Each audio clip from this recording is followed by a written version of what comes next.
This episode is brought to you by State Farm.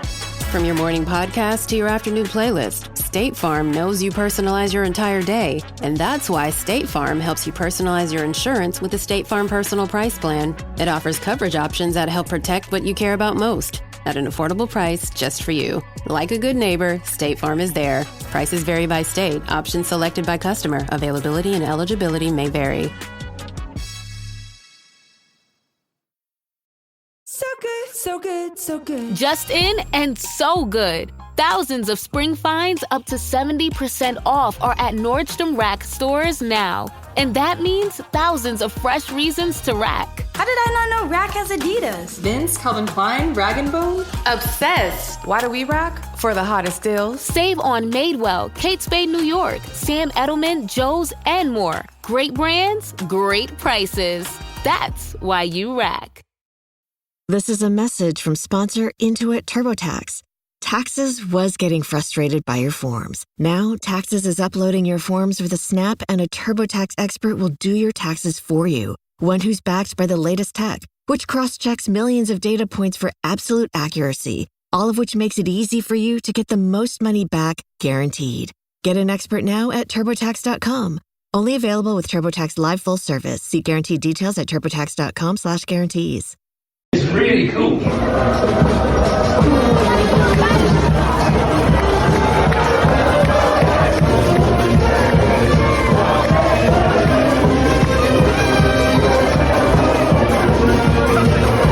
Bonjour, hello, and welcome to the Rosbifs Rugby podcast, your one-stop shop for all things French rugby. Top 14 Pro Day, National, the national team, Le Bleu, the Champions Cup, the Challenge Cup, the cities, the towns, the bars, the restaurants, the food, the Christmas jumpers, because it is, of course, Christmas. Merry Christmas to all our listeners, and Rob is, as ever, adorned in the appropriate clothing, the Stade Toulousain Christmas Special Edition jumper.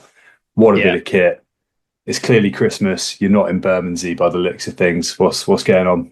I'm sitting in the coldest room on the Isle of Wight. I've had a lot of compliments on this Christmas jumper, and not because it's Stade Toulousain, just as a Christmas jumper. People are rating it, but I have to point out to them, but this is a rugby jumper. They're like, oh, okay, who, what? Yeah, it's just quite a good recognisable brand in world rugby, but yeah, well, on the All Blacks, but yeah, it's quite a good jumper. It sort of straddles the novelty and actually like a semi-well designed, like Fair Isle knit quite well, doesn't it? Rather than, is it too early to talk about the greatest Christmas jumper of all time, or is that for later in the show? Have we not spoken about that before? But it's we may have done. It is amazing. The Christoph Urios South Park Santa sort of Ube Bay jumper, which has to be seen to be believed. Limited edition. Incredible bit of kit. How are you? How are you? The Christmas spirit? No, not really, because I've got work today, and tomorrow. Fair play.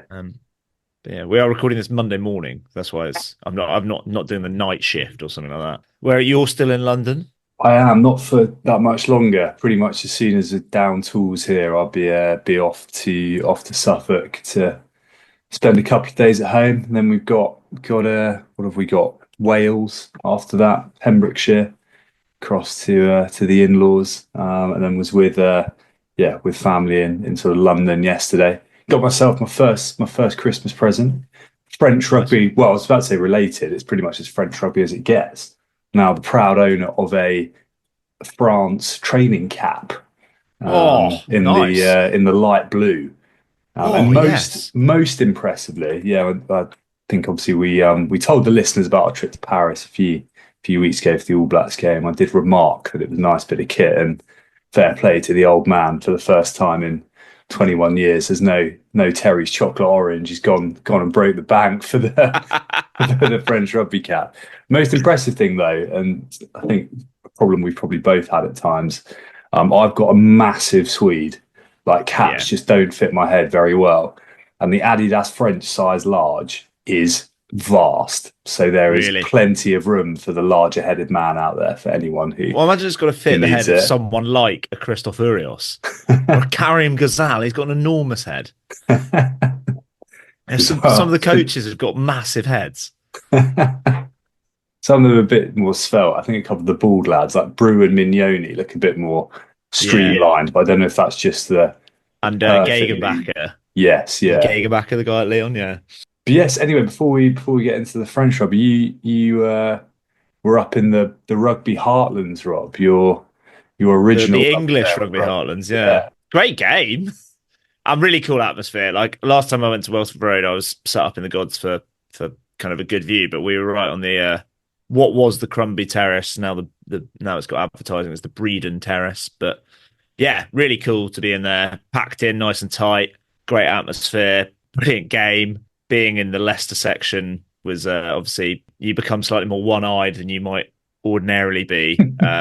And I think it was one of the most one-sided refereeing performances I've ever seen from Hamish Smales in favour of Bristol. 30-point swing, was it? Yeah, definitely. To be fair, like there was one that I think it's the Ibitoye basketball forward pass where he's like launched it from 10 metres to the halfway line.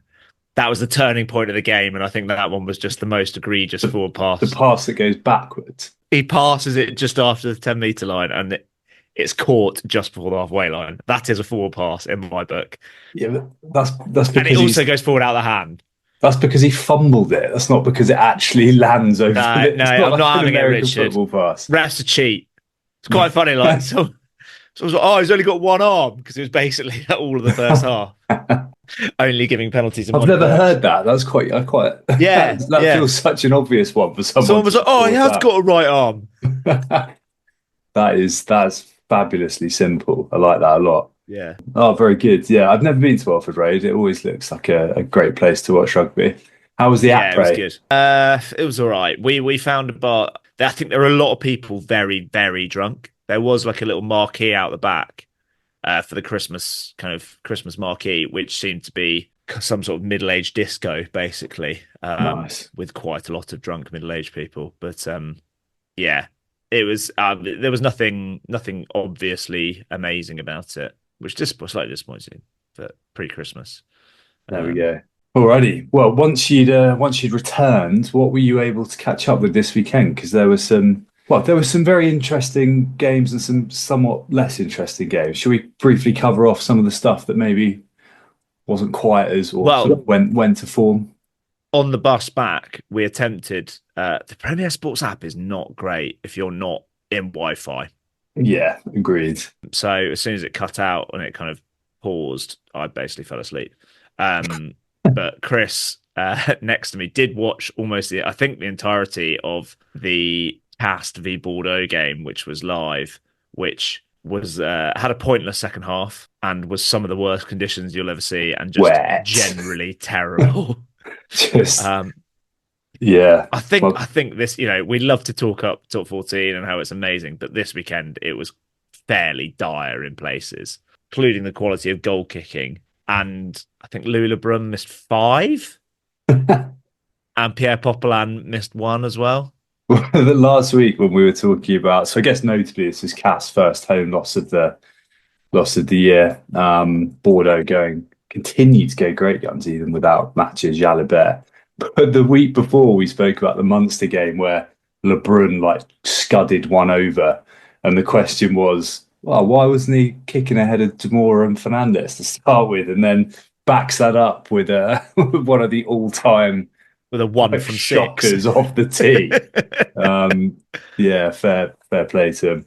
I actually thought he points both him and Popelin kicked okay earlier in the season. It's just, yeah, they have. Yeah, I suppose as you say, it was sort of all-time minging conditions. It's also grass. It is actual grass at Pierre Fabre, isn't it? Yeah, which is increasingly rare. Yeah, none of this woke Astro nonsense that's sneaking in the modern game. But Bordeaux continue to prove they can win ugly, which is a great sign. Joey Carver, I thought, was bits I saw pretty good. Steered him around the park in his conditions, arguably bring a bit of that sort of Irish edge.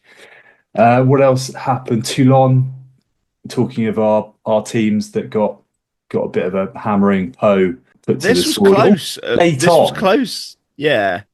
This was close at 50 minutes. That's quite a key caveat because it wasn't close at 80 minutes. No, it was 24-20 at 53 minutes. and like, became 56-25. I feel this happened a couple of times with Toulon. It definitely happened when Van played down there earlier in the year. Suddenly find another gear. I think it's also when you've got like because Leicester have done this, and I was kind of clinging on to this hope against Bristol. Like, there's a couple of times, certainly in the Nandolo days at Leicester, like if you've got a pack that is dominant, the last 20 teams will just fall apart because the dam breaks. The dam breaks and you're just gone. And that pack is phenomenal. Like, I think first scrum of the game was a scrum penalty to Toulon, and that tells you all you need to know, really.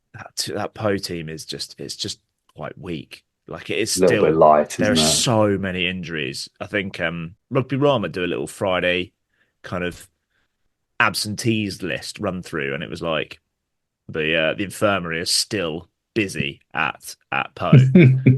I think they've got the most injuries in the league. That it's just an astonishingly long list. And it doesn't help when you've not got a great pack and you go away to possibly the best pack in the league. Certainly one of the most aggressive packs in the league. Yeah. On that, there were some sick tries in this game. There was one from the Aymeric Luke try for Po, was just a really, really nice worked back smooth. The Gabin Villiers one, have you seen this? No, I haven't. Where I think Enzo Hervé breaks through and then does a crossfit. So he's like in the clear and then does a crossfield kick to Gabin Villiers, which is quite flair. It's really quite flair. Toulon are capable of that, aren't they? Yeah, 100%. Speaking of maybe talk about absentees, unfortunately, Po don't have the sort of reserves of a team like Toulouse, who had a number of notable absentees, but got a draw. I feel like there's been a lot of draws this year across Pro League and the top 14. Got a draw away at Lyon last night, which I think we both caught most of, which was an interesting game. Some more iffy goal kicking for sure. Oh, God. Yeah, Lyon should have won that. They really should have won. I know Birdo. So Birdo missed 2 kicks in the last, 15 minutes? Yeah. And he's been pretty good, and he's pretty good from long distance. The they're first not one he missed, but they're like... The first one he missed was a slice, and the second one he missed was a hook. And the second one, when he was lining it up, you could... I don't know, sometimes you can tell if you're dead behind the ball. I always think you can... Sometimes the ball just looks like it's pointing in the wrong direction. And it means it'll either go right because it's pointing right, or it'll go way left because it's pointing right and they're kicking across it. And he hooked that one left absolutely horrifically. I mean, Kinghorn's kicking. Kinghorn also missed a few, but generally I think Toulouse came out of this relatively well, given that Lyon should have won that. Yeah, they really should. I actually thought Lyon were... It was this funny game. I was watching it, and that feeling I think we've both had at times with Lyon, which is this is a team that should be on the and I know in the last 5-6 seasons they've occasionally made the barrage and finished in the Champions Cup spots and things like that, but just feels like a team that should be doing so much more than their currently position. They've got the heft. They completely picked apart the Toulouse line out. It was, I mean, I don't know if that was just a meltdown on the Toulouse part, but I thought Cretin, before he went off, was awesome in the air. Nice to see him back. I really like him. He's a fantastic player. And this was obviously without Guillard as well, who they did cut to in the stands, who was looking bloody dapper in his camel overcoat and the sort of thin rim glasses. He looked proper cool. Just looking at this, they were the best team. Toulouse did their classic thing of they're out of it, they look a bit iffy, and then string together 5 or 6 immaculate phases. But they managed to kind of hang in there, Lyon. And I think they'll be maybe not gutted because it's a draw against Toulouse, but it was more than there for the taking for Lyon. I think you've said in the past, or I think it was the Po v Lyon game when it was kind of a bit of a basement battle a few weeks ago. You said their stars are a bit more starsy than Po, and they are. Niniashvili is a phenomenal player, and when you factor in Kuyu, Randrandra, Ioane, these guys are properly good players, and they've got quite a few of them. This was kind of what I was in my head. I was thinking initially it's like, okay, Lyon, really, really good squad, maybe not quite the star quality to like challenge for the semi-final spots at the end of the year. And then you think, actually, got a really big pack with a little bit of with some guys who have spent a bit of time in the French setup. You've got Quiu, who is a genuine international class 9. Berdier, who's, he's sort of untested internationally, but has had a call up.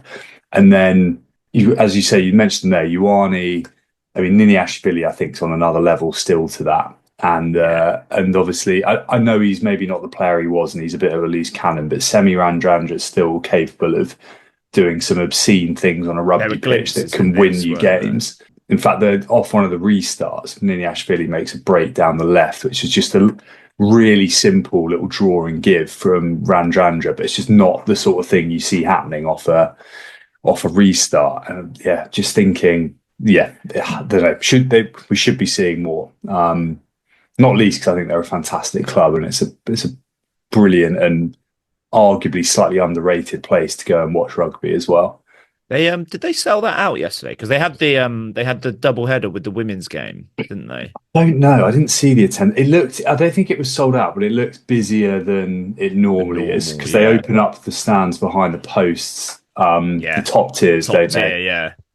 Because it's a big old place. I think at capacity. It is, in terms of like capacity for every regular game, I think it's second only to Chaban Delmas. Yeah. Oh, of course. In terms of size, the one player that I don't know a lot about that had a brilliant game is Saginadze, the Georgian back row. He was really brilliant, brilliant at line out, really physical carrier.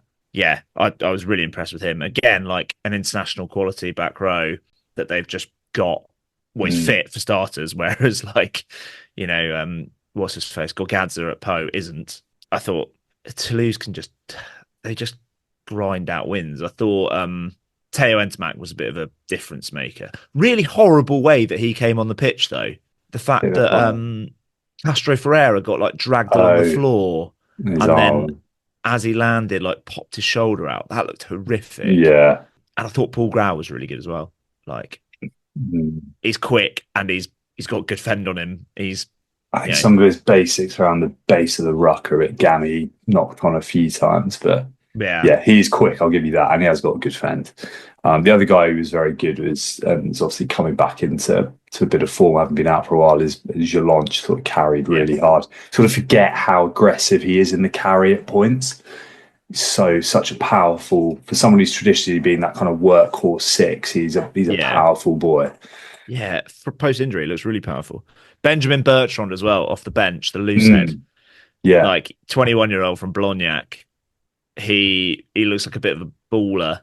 He looks like a bowling ball, and he looks like a bit of a baller. Yeah, it'll be a good quite an player. Interesting game. Tell you what was a feature of this game that was definitely a feature of other games was scraps. There was no Christmas love in the air in the top 14 this week. It didn't touch the size of the scraps in the game. I assume you want to go to now. Well, we can go to the game that you want to talk about, but the other one that I want to talk about is also quite feisty. Montpellier. Yeah, I think there were 6 cards in that as well. Funny that a team with a almost 50% criminal record against a team who are in what seems like increasing disarray. Yeah, got a bit niggly. I think on that, like you always say, like it's probably a bit of a cliche. You never know how true it is, but like discipline is a sign of like togetherness and how much they believe in their coach. And Racing's discipline this season has been truly awful. This looks quite a close game, but I think it was pretty one-sided, really. Montpellier were just completely dominant at scrum time. Like some real, I feel like I saw that a few times, or I'm seeing it a bit more recently, like scrums properly, like splintering the opposition. Hung Pantan, terrible bloke, but a brilliant scrummager. Gave Benarouz a real working over, and then they've got Japaridza off the bench. Is it Akaladze, the guy that was at Chiefs? Wasn't he? He was awesome at Chiefs. He came off. He's a proper scrummager. He didn't play in that game. He plays for someone else. That was good. Yeah, they're starting to Montpellier as a place as well I mean, the issues and some of the problems around their squad are long documented, but increasingly for a place that when we visited was like Mediterranean, drenched in sun, looked absolutely beautiful. Basically looks like the sort of, every time I see a game there, it's like the back and beyond. And it's always looks like a ploughed field in the rain almost constantly. I don't know if they're like watering the pitch and trying to make that their thing, turn it into like a, I don't know, level 3 game in National One or something like that. But it's I don't know. It just every time I see it, it looks like it's been tractors over the top. Yeah, it looks awful. Yeah, they were just a better team. I thought Hoggy played quite well at 10 when he was on. Talking of criminals, what's happening with him? Is he going to jail? I assume he's awaiting sentencing. I thought he'd been sentenced, maybe. Yeah. But yeah, Urios was good. Leo Colli seems all right. His kicking's all right in terms of goal kicking. That back row was really good. Camera was brilliant at line out. Nucci's mental in terms of the carry, as is Billy V, scored a try. Oh, there was one brilliant try that was chalked off for the most ridiculous thing. It was I think I saw this. This was the Hogg break. It was classic, like some vintage Stuart Hogg. Really nice. He has that hitch kick, doesn't he? Where he accelerates. Yeah, I thought that. It was like I hadn't seen that for 7 years or something. Yeah. And it was dragged back like 3 phases for Leo Colli basically like clipping someone in his follow through. I thought that's just it was Monsieur Trinini was got a bit involved at his officious best in this game as well. It was egregious, but it was also like it was pretty stupid from Colli because he barely touched him, but it was really late.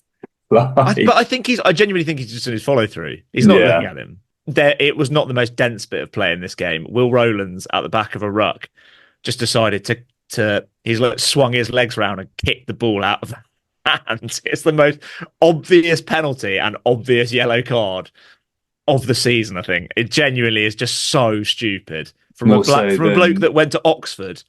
That I think if you want to see an indictment of the Lancaster regime at Racing 92, you've got a bloke who's an Oxford graduate just doing dense stuff like that.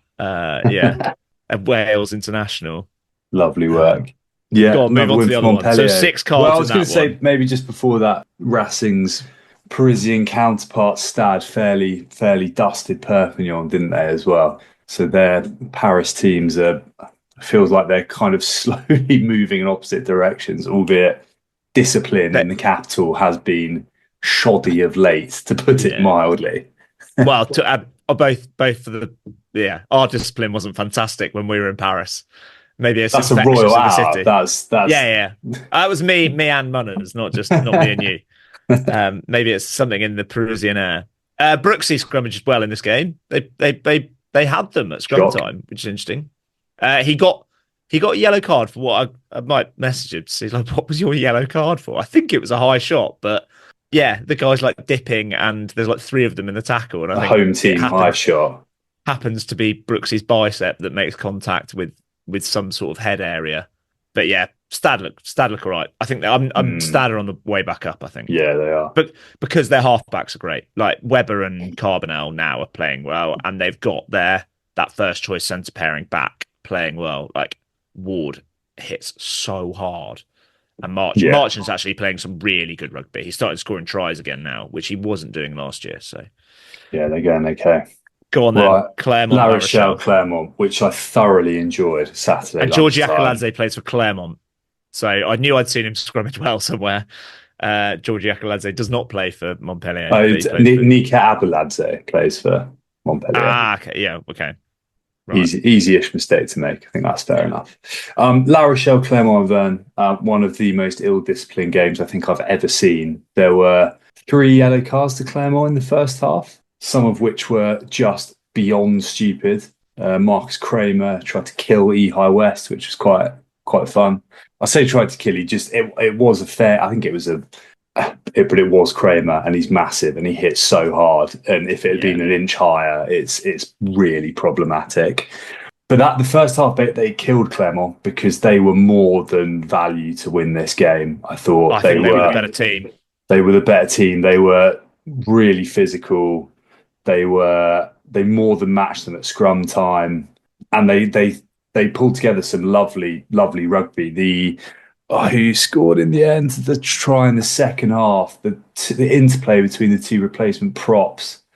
I can't remember who finished it off, but it was a magnificent try. And even in an ill-disciplined affair, and I must say it made for brilliant viewing because it was just. I think the play was stopped like 5 times in the first half hour for various scraps around the pitch. It was that ridiculous. How Teddy Thomas avoided a red card for the Mortal Kombat jumping high shot in the second half was something else.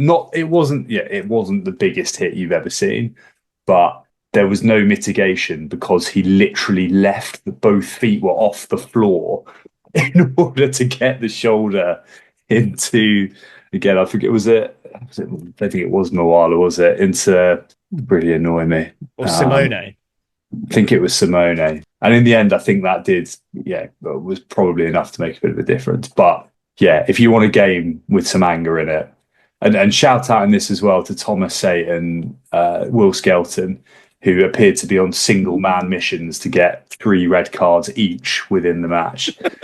And in the case of Skelton, I'm like, we love Will Skelton. He was probably we love Thomas Sate as well. He's a brilliant player. Probably La Rochelle's most important player in their runs to European glory, that back-to-back double. But he is at times looking like a genuine liability, like he's just out there to fucking end someone, is what it looks like. You always hear him on the mic just giving chat as well. Like, I'm pretty sure someone dropped a someone dropped a C-bomb the other day in the Bristol game, and I think he was like getting into them. It's like, wow, language, bro. There was also in this game a dropped ball at the back of the rolling maul, and the ref's mic was really clear. It was really notched up.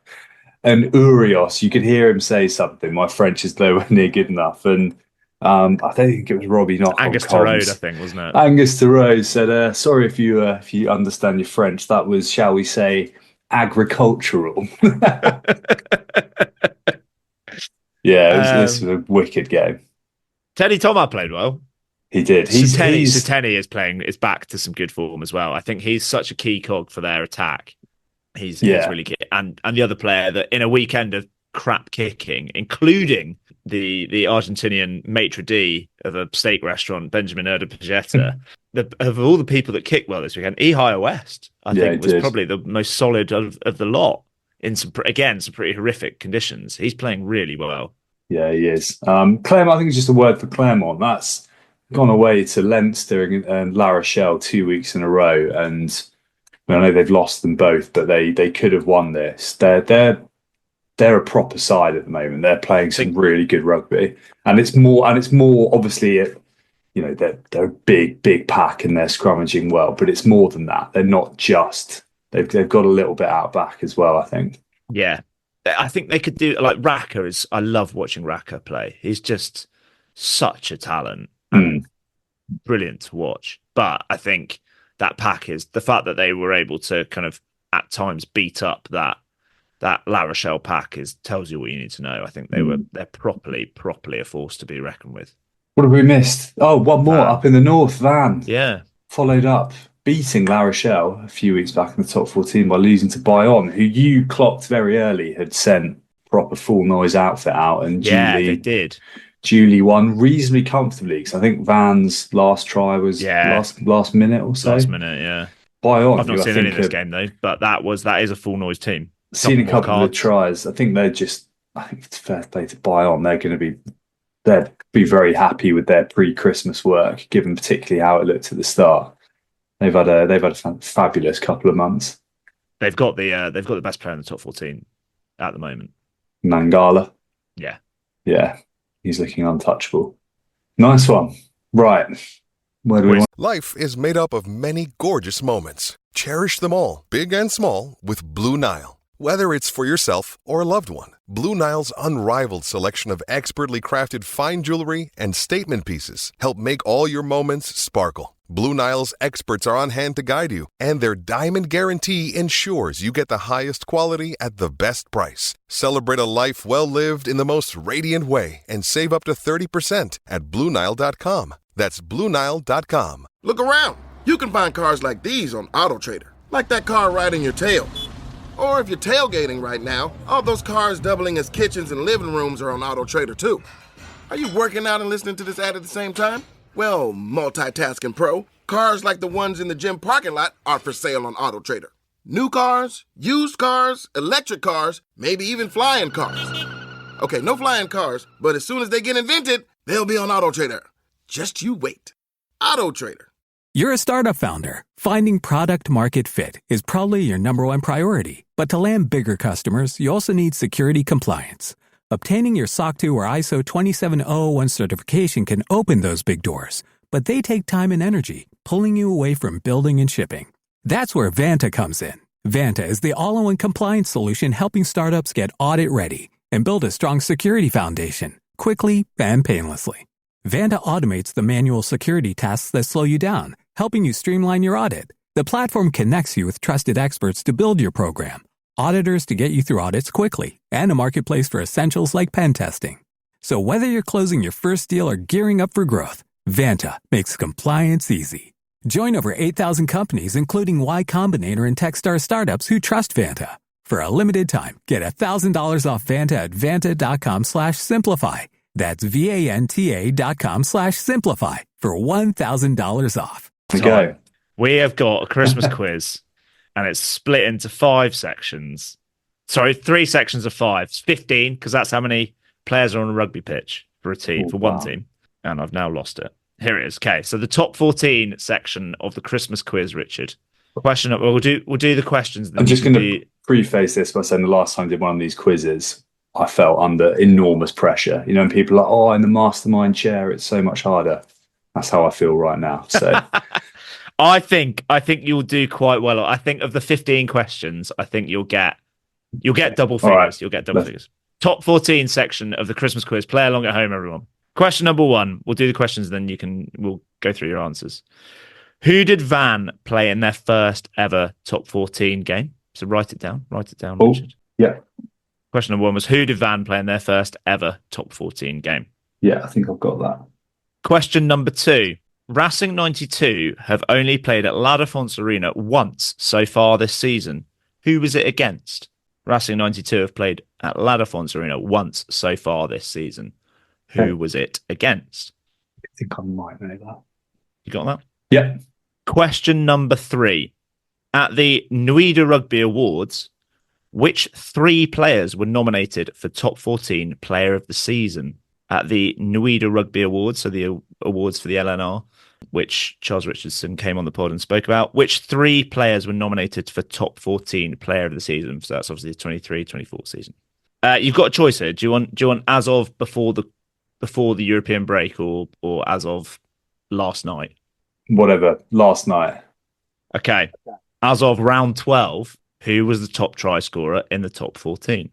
As of the end of round 12, who was the top try scorer in the top 14? I'm backing you to get that. Oh, I don't. Okay.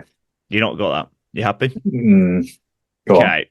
On. One player in the top 14 as of round 11, so this is before last night, has received 2 yellow cards and 1 red card. He is the only player to have received both a yellow card and a red card so far this season, which still remains because there wasn't a red card yesterday. Who is he? One player in the top 14 as of round 11 has received 2 yellow cards and 1 red card. He is the only player to have received both a yellow card and a red card so far this season. Who is he? Who's been a red card? That's quite tough, that one. Okay. Right. That's a real guess, that. Do you want the answers? Who have you? Right. Question number 1. Who did Van play in their first ever top 14 game? Toulouse. Correct.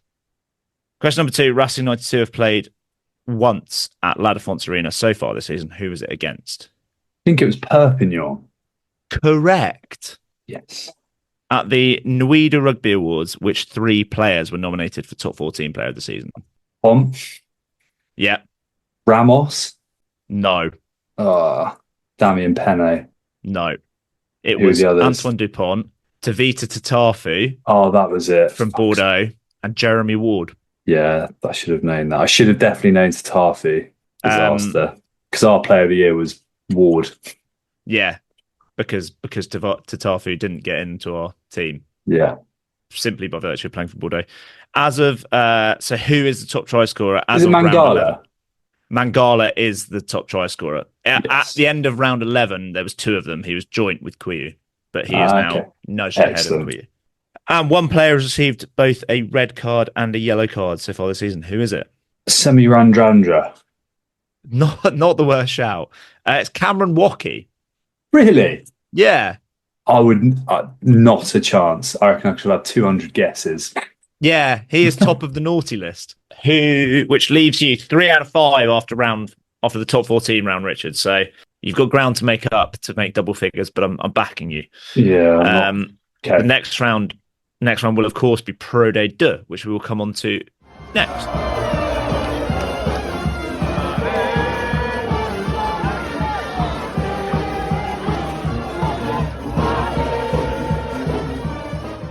Pro Day 2. Got a little bit of a gap now, haven't we? We've got about 3 weeks off. So yeah, there's a long old break. It's like 9th of January or something like that. Is the next Thursday the 9th. Fairly well deserved for those gentlemen there. I think get stuck in over Christmas. Yeah, get a mere 15 rounds before the Christmas break. They're off all over the place as well. Like the Boticas have gone back to New Zealand. I guess it makes sense. Like if you've got 2-3 weeks off, go back to these players are genuinely from all around the world in Pro Day 2. So yeah, sneak back home. Why not? Talking of gaps, there are gaps across the league. This looks like this is the most strung out I can remember, or least tight I can remember Pro Day 2 being for quite a while, with the exception of 3rd to 7th, which is 2 points apart. But there are gaps at the top. There's gaps below that. There's big gap at the bottom now. Knees starting to get cut adrift, aren't they? Yeah. I wonder if we might see because last year Rouen were miles back. They were like 12 points off at one point, if not more, and then they kind of got back to obviously within basically a minute, weren't they, or something of landing the national access match spot. So there's still scope for Nice. Absolutely. Although being that far south compared to Rouen being north, I doubt they will have like the kind of home benefit of. I guess they are miles away from quite a lot of places, which helps. But you wonder if they can turn around their home form. They just need to.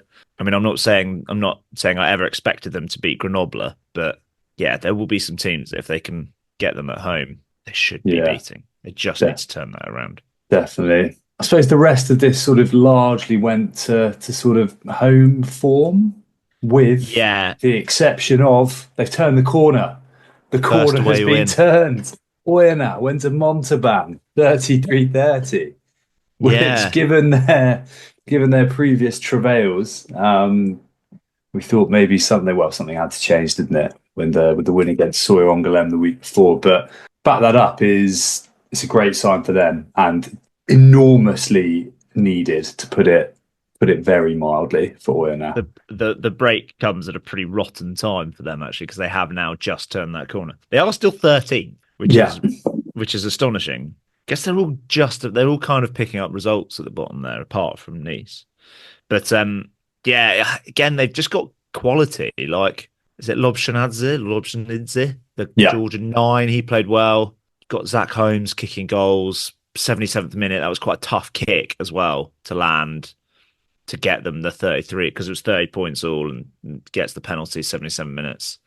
And they came back from a little way back as well to kind of overcome Montauban. Montauban 4 defeats in a row now, I think that is. A little bit of on a the shame, slide. because they kind of really, that was a real big turnaround, and they were going really well, playing some great rugby. The winter months striking hard. One team who are the other surprise package, I guess, of the season is our boys, Sawyer Angoulême, sitting in the barrage spots. Great win against Nevers. I mean, you should beat Nevers at home, given I think I genuinely think Nevers are probably the second weakest side in the league. don't think they're up to that much. But good, after you've taken a hammering like Saxby did the previous week. Yeah, turn around and dust aside. Exactly what you need. Yeah, they've had a brilliant start to the season. We're halfway in now, so brilliant first half of the season. Alongside, and they were great last year, so perhaps it isn't a surprise. But again, one of the teams, albeit they lost, Dax, continued to punch miles above at least their spending weight within Pro Day. Yeah. They're a very, very well run club, and again play some very exciting rugby at times as well. Yeah, they just seem hard to beat generally, which is no bad thing. It's interesting that just on your point around, I'm looking at the league table now around the how tight it isn't at points. That middle of the pack, as it were, is pretty congested. You've got, so the one that stands out to me, Argen 6 wins are only 4 points behind Biarritz, who have won 9 matches. Which no, they're not. They're 9 points behind Biarritz. Where am I looking? Argen are on 31 points. Biarritz are on 40. That's the points deduction. which I don't think we need to, but that would make sense. I was like, that is, I know the bonus points can be a bit fiddly, but that is, well, also, I suppose most crucially, shows what an absolute killer that might be for Biarritz. Yeah. So we talked about it at the time. It was part of their takeover. Yeah, so they're now on 35 points. Oh, so Saxby are in 5th. Yeah. Amazing. Yeah, so as part of the takeover, they kind of have to have proof of funding, and they were very certain that they had it, and ultimately they did, but they were late. There was a bit of a delay, and there was kind of some rumours like, because there was such a shambles at Biarritz last year, like, are they actually going to kind of bring in the money, blah, blah, blah. But they were kind of, the investors were adamant that they had the money, but they basically took ages to prove it, and they've kind of been fined for admin errors, from what I can tell, like just late filing or just not hitting the deadline. Or were you involved in this transaction at all, Rob? Yeah, probably. Yeah. Little drive by there, Richard. I think 5 points is quite harsh for that. Like they've not. I guess if you're showing that you don't have the money and you have to be in the black, you have to be like in a net positive position to be in the league. I guess maybe that's fair, but it still seems quite harsh. Rules are rules, killer, because they've had such a positive start. So I'm saying, looking at the table, 5 points doesn't seem that much, but then you see it in the table, you're like, yeah. Well, it puts them from 5th in the table I was looking at to 8th for starters, which has got a big drop. But yeah. Go on then. Quiz me up. I'm feeling... Just want to say, Gabin Law scored 2 more tries. He's going to play for France within the next 18 months. You heard it here first. He's looking immense. Right, I reckon... Oh, actually, this is quite hard, this Pro Day section. Yeah, I'm not feeling optimistic. Christmas quiz, the Pro Day 2 section. Question number 1. Which player, as of the end of round 15, so the one we've just had, is the highest point scorer in Pro Day 2? Highest point scorer. I'll give you half a mark if you get the club. I think I might know this. Right, bear with me. I'm going to mull that. Googling? No, because I'm trying to... Could Google. Could be all that guy at the pub quiz. Question number 2. Georgi Petaya scored in round 8. What club does he play for? What position does he play? And what made his try notable? Georgi Petaya scored in round 8. What club does he play for? What position does he play? And what made his try notable? Did you say in round 8? Yeah. So like 2 months ago? Yeah. Okay. It was notable, Richard.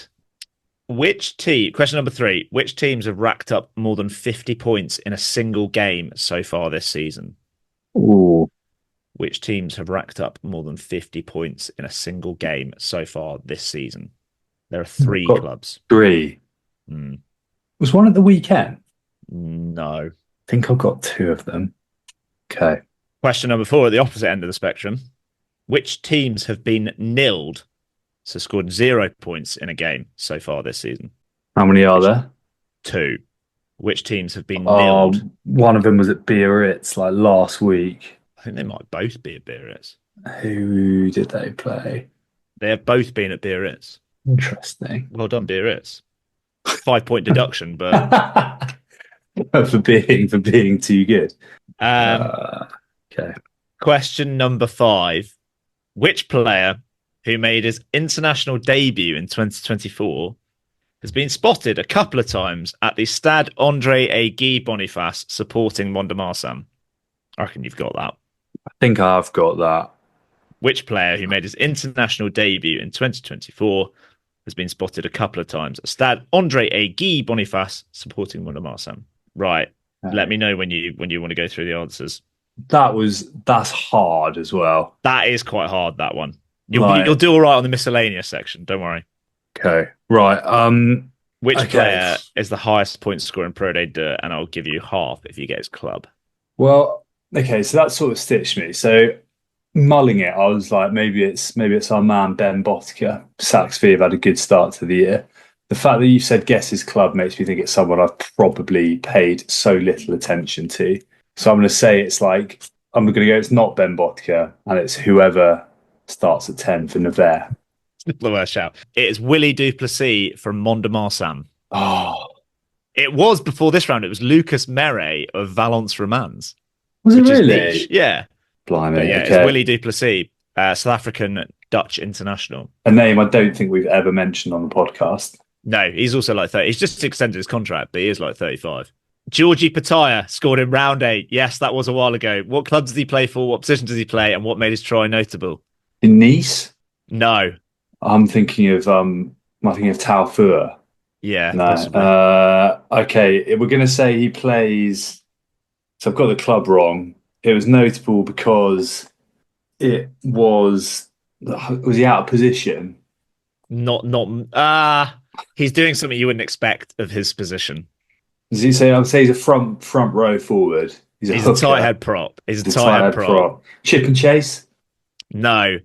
He's tight head prop for Grenoble, and he celebrated by doing a backflip. Oh, that was him. Yeah. Oh. Doing as they got a losing bonus point yeah, as well. Yeah. Oh, fair enough. That's annoying because that was very notable. Yeah. We spent quite a lot of time talking about that. Yeah. Fuck, that's annoying. Right, none from 2. Well done. Which teams have racked up more than 50 points in a single game so far this season? Okay, so I think one team's done it twice. Biarritz at home? No. Grenoble? Yes, they got 60-something against Colomiers, didn't they, a few weeks back? The other one I had was, I feel like Oyonnax thrashed someone quite early. We literally mentioned it about 5 minutes ago that Oyonnax beat Sax V by 50 points last week, but they also got 50 points at home against Nice early on. So you got 2 out of 3 there. It's not bad. Do you want to claim a half? I'll give you a half. I think half is fair. Who's the other one? The other team was Béziers. They got 50 points against Dax at home. Question number 4, which teams have been nilled so far this season? They were both at Biarritz. Nice one was Nice. Yeah. That was the one quite recently, right? That was last weekend, yeah. And I've just gone with second bottom Valence. It's Provence. Really? Yeah. What was that? About a month ago. You were adamant they were going to win. I was like, nah, late Friday kickoff. They got it was like 35-0 or something. It was like 25-0, yeah. Blimey. So you got half on that one. Jesus. So how are you doing on this one? You got I've got halves 1 out of 4. But you are going to get the player that has been supporting Mont-de-Marsan. Theo Atsogbe. Correct. Yes. The Pro D2, you've got 2 out of 5. That was quite difficult. I think also I'm going to just pull you up on the notable try. The try itself wasn't notable, was it? It was the way in which the try was celebrated. Got them a bonus point. The correct answer is not the backflip. It's the fact they got them a bonus point. Go on then. Right. Well, that obviously featured in our Petit-Fours. So let's go on to some Petit-Fours next.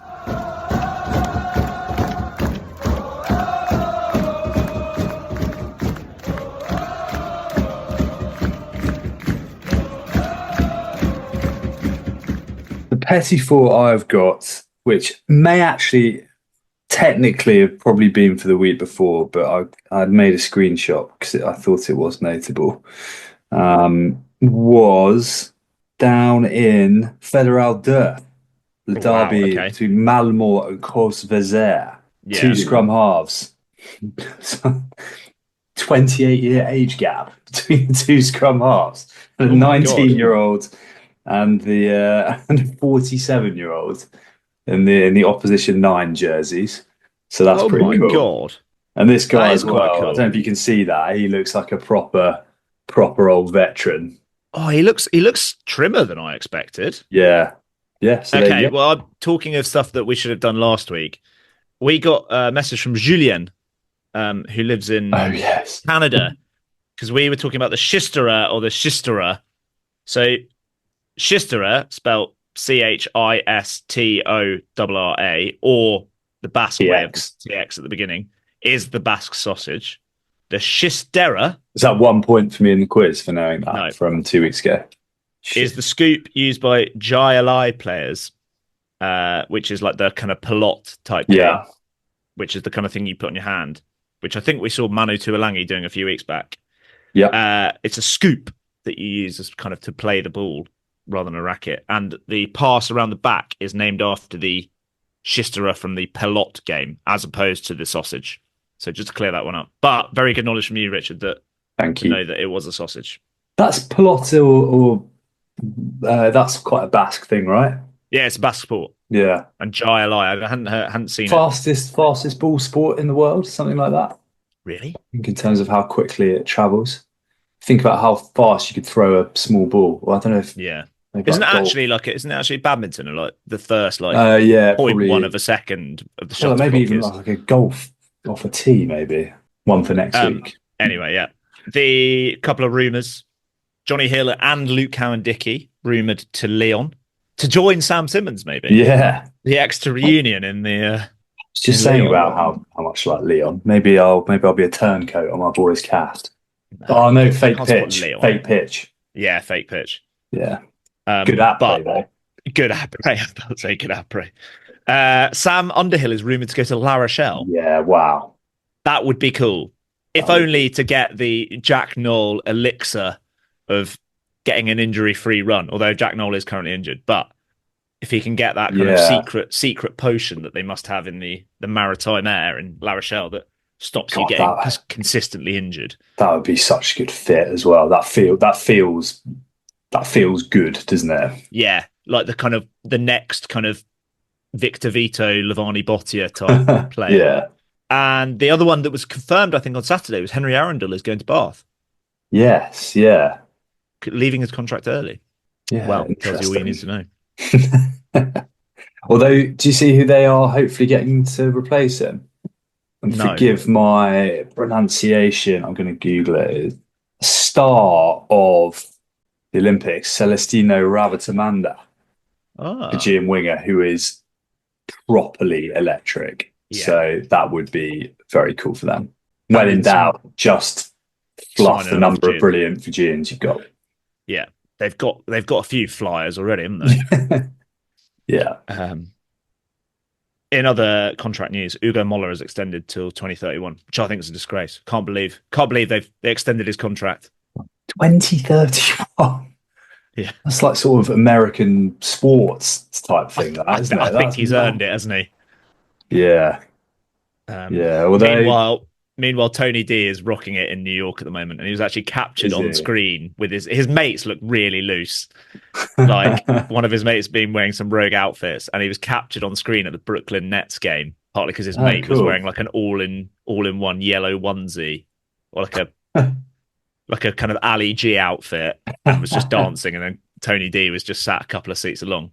But yeah, the Brooklyn Nets, who I was actually having a look on their website a couple of months ago because it looked like I was going to have to go to New York for work, which got kiboshed late doors, and they had some fixtures. Some of their stash is very cool, like black and white, retro. Yeah, you'd like it. Some good sweatshirts. Do you want to do the quiz, or do you want to, or shall I finish off on my Petit-Fours? Let's do the quiz, and we'll finish on a high note with your Petit-Fours because I'm struggling here. I'm backing you in this one, Richard. Yeah, but you said that. The miscellaneous. The final 5 questions of the Rosbifs Rugby's Christmas quiz, the miscellaneous section. Go on. Question number 1. Which player who made the key final tackle to hold up an All Black to seal France's win reportedly had ungastro and having played 70 minutes, had to run off the pitch at the end of the game to go to the loo? Yeah, I think I know who that is. Which player who made the key final tackle to hold up an All Black to seal France's win reportedly had un gastro? Having played 70 minutes, had to run off the pitch to go to the loo. You've got that. Question number 2. Who was man of the match when France beat New Zealand in November? Who was man of the match? I think I know that. In November. Okay. Right, I'm giving you the option to claw something back here, Richard. I'm going to give you a bonus option. But question number 3, which National 1 club hosted 2 games on the same day in the autumn internationals? And for the bonus, can you name the games? That's hard. But which National 1 club hosted 2 games on the same day in the autumn internationals?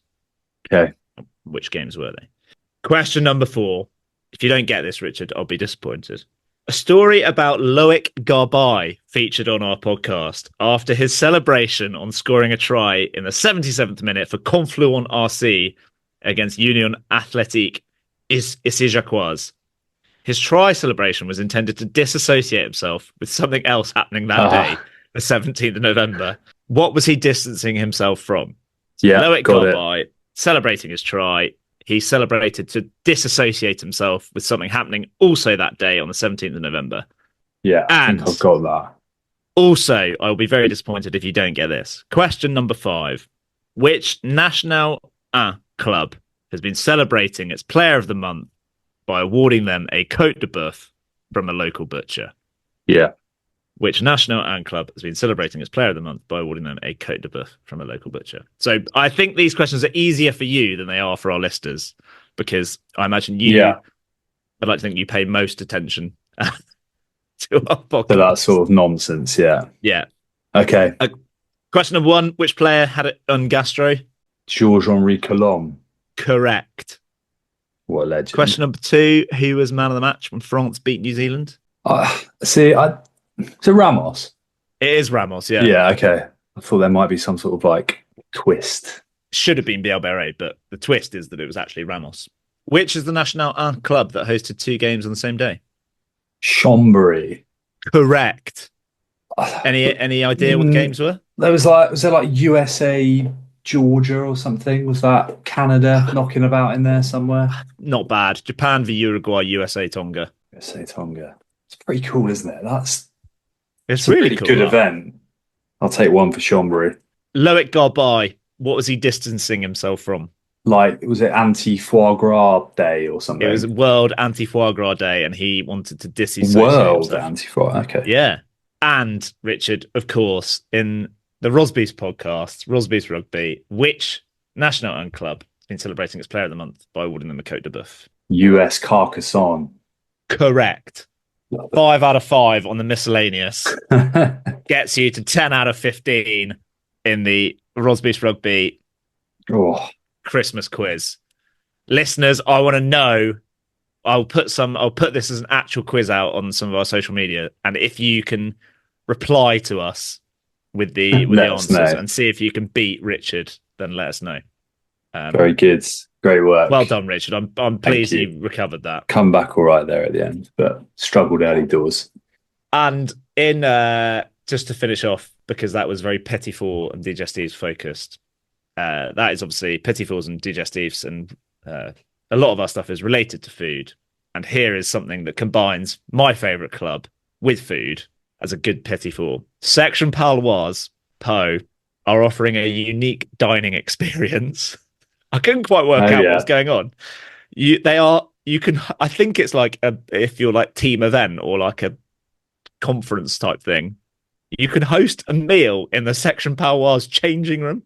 Oh, that's quite weird. It is really. I was like, what the hell?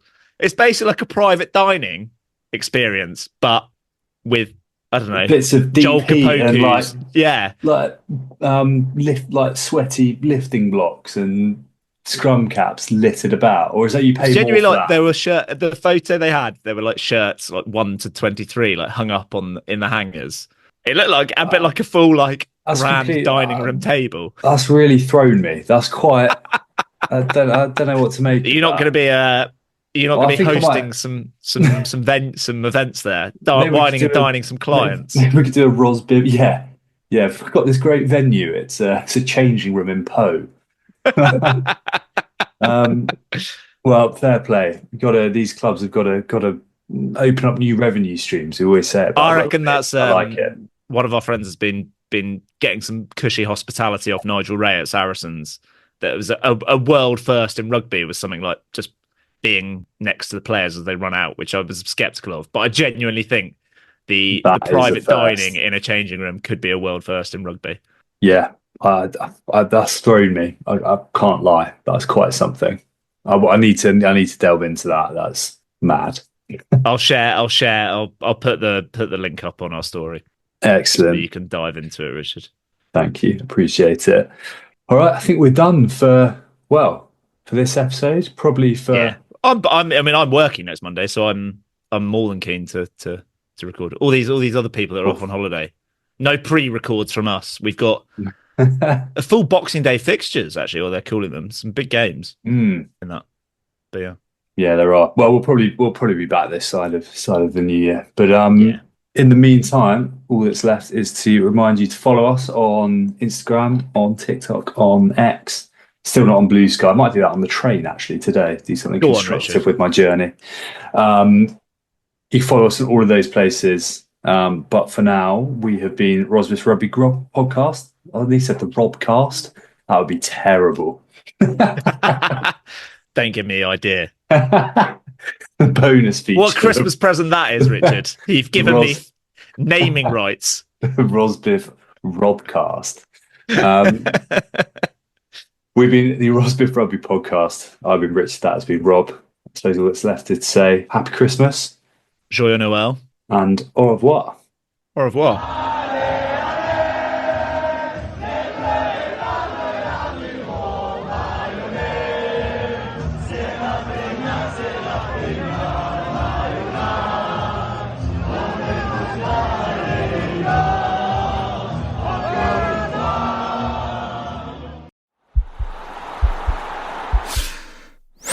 This podcast is part of the Sports Social Podcast Network.